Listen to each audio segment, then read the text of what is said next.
When it comes to deck building, perhaps the most important question to ask yourself is what is the goal of Magic?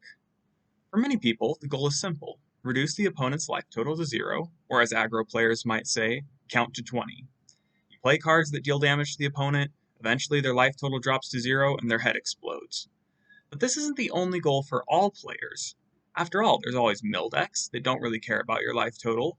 And if you go into formats not on Arena, there's poison counters, where if you give your opponent 10 poison counters, they lose the game. Once again, not caring about the opponent's life total. And let's not forget the plethora of cards that say, when you meet some certain condition, you win the game. So what is the goal of Magic? It may sound stupid and obvious, but the goal of Magic is to win. Now you might be thinking, well duh, I already knew that. Or better yet, what does this have to do with deck building? Well, if the goal of the game is to win, then your deck needs to have a plan for how it will win. It'll probably be easier to explain this idea with an example. Consider this deck list. Every card in it is good enough that professionals have used these cards in big tournaments. And if every card in the deck is good, the deck itself should be good, right? Well, actually, this deck is pretty terrible. 99% of games it wins through damage, so Tasha's Hideous Laughter does practically nothing. As well, it's hard to tell if this deck is trying to win quickly or drag out the game to play powerful, more expensive cards. In short, this deck doesn't really have a focused plan for winning. In my experience, there are three main ways to win Magic. You can go under your opponent, winning before they get their game plan online. You can go over your opponent, winning by generating insurmountable value with engines, synergies, and 2-for-1s. And you can disrupt your opponent enough that they can't win, leaving you to win by default. Your deck should be trying to do one of these things, or in rare cases, some decks try to do two at once. The more conventional names for these are aggro, midrange, and control. However, I feel like lumping everything into aggro, midrange, and control is a little too restrictive.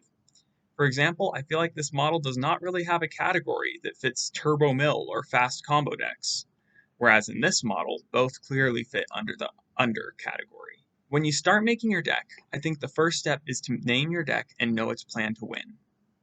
A lot of people will make decks with simple names like Azorius Control, Green Aggro, or Esper Midrange. These are what I call good stuff decks, or piles of cards.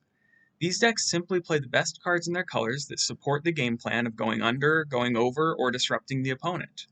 However, if you're going to build a budget deck, you can't afford to build a good stuff deck since your cards simply aren't as good.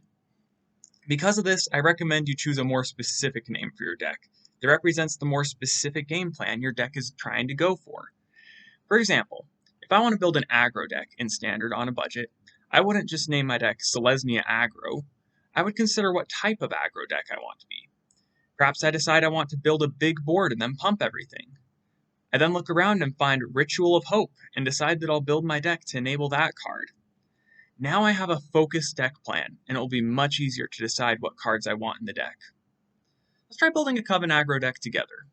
For the sake of making sure we make something super unique, let's try to make this hyper budget, 0 rare as a deck. To start, we look for cards that fit our game plan, very specifically, and add 4 copies of each.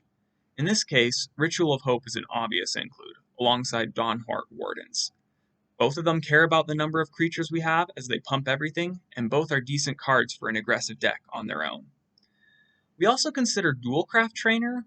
However, it's a little expensive, and it only pumps 1 creature, while we're trying to go wide, so we leave the card on the back burner.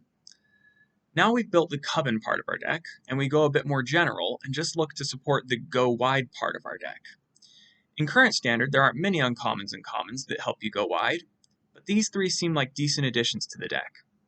Usher of the Fallen and Clarion Spirit both are powerful cards, and they also fill our Coven 2/3 of the way on their own. This is a moment where I need to throw in a disclaimer about a focused deck. If our deck is too focused, we can get blown out by a single card, and sometimes we won't draw the main cards that we're built around. In our case, the card that scares us the most is Meathook Massacre. We need some sort of way, either in the main deck or sideboard, to deal with this card.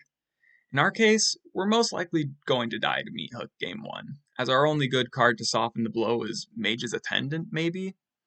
In our sideboard, we can add cards like Fleeting Spirit or Laid to Rest to shore up against matchups that ruin our primary game plan, but for this deck, we're hoping to win Game 1 by going under the opponent. Now at this point, we're running out of good cards to add to our deck, so we need to perhaps go for a secondary theme for our deck. For this particular deck, I arbitrarily decided that Clever Lumimancer would be a fun card to add, and decided to continue building the deck with cards that synergize well with it. But we won't just be adding cards that synergize with Clever Lumimancer, we'll be adding instants and sorceries that still support our primary game plan. Luxurious Libation and Homestead Courage can both help us manipulate ourselves into a spot where we've got Coven, while supporting Clever Lumimancer. And at this point, all we need is a small amount of interaction and lands, and our deck is complete. Now, is this a good deck? Not really. Coven is pretty bad, and restricting ourselves to uncommons and commons really hurts. But I would argue that the deck is focused, and it's good for an Artisan Coven deck. I personally went 4-11 with it on ladder, so don't waste wildcards on it, but the whole purpose of this process was to explain to you how you could go about building a non-good stuff deck. So with that exercise out of the way, I want to quickly recap some of what we've talked about. The goal of Magic is to win.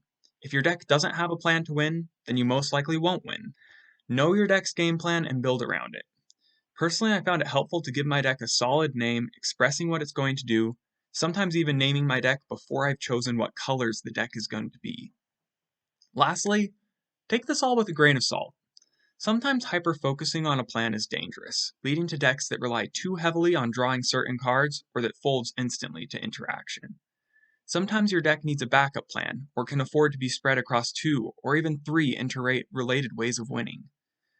And with that, thank you for watching. I'll be putting out some more videos like this in the future, talking about other essentials for new brewers, and every Saturday I play a 0 rare deck on ladder, so subscribe if any of that sounds interesting to you so you don't mix out. Until next time.